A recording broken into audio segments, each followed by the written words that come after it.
Good morning, students. Today you would be studying about flash distillation. So why flash? First of all, the name itself, because there is sudden vaporization of one of the liquid. And how does this happens? Because in this type of distillation, the liquid moves from high pressure zone to low pressure zone, and also the two liquids which are to be separated have a big difference in their boiling point. So there is a big temperature gradient. So this type of distillation is not for small narrow differences in the boiling point. Likewise, like it was in fractional distillation. Fractional distillation, when it is used when you have small difference in the boiling point. But when we have large difference in the boiling point, okay, that is the temperature at which they will get vaporized is very big. That time we use flash distillation.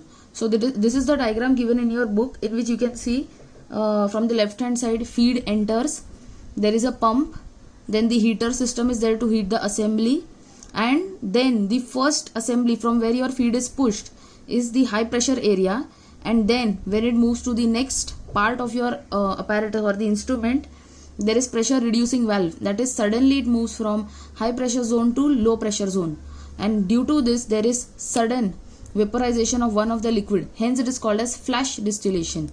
And what happens, your liquid remains behind and your low boiling point liquid gets vaporized first.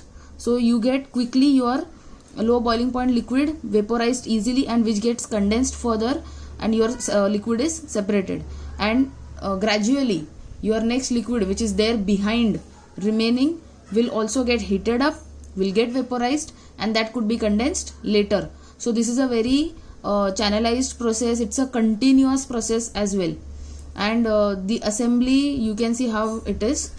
Also you can see its uses.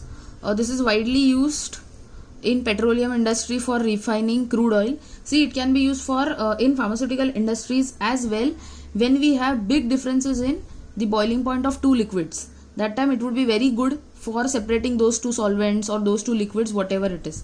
So advantage, first of all, it's a continuous process, and also see, it doesn't requires any rectification or any separate processing of two different liquids, because one is getting vaporized at a very quick temperature, or you can say at the first step, and second remains behind, and then it gets vaporized. So it's a better process. Then its advantages, it is used obtaining a multi-component system of narrow boiling range.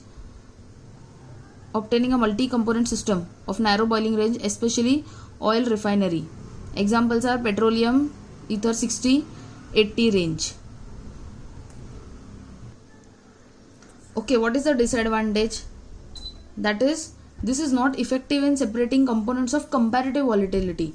That is, if your two liquids are getting volatilized at almost same temperatures, that is their boiling temperature or volatilizing temperature is almost same, you cannot separate it by using flash distillation. So it is not suitable for two component system.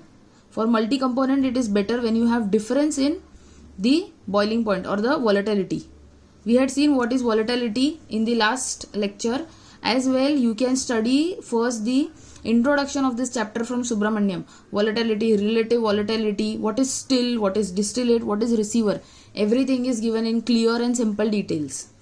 Again, what is disadvantage? It is not an efficient distillation when nearly pure components are required, because the condensed vapor and residual liquid are far from pure.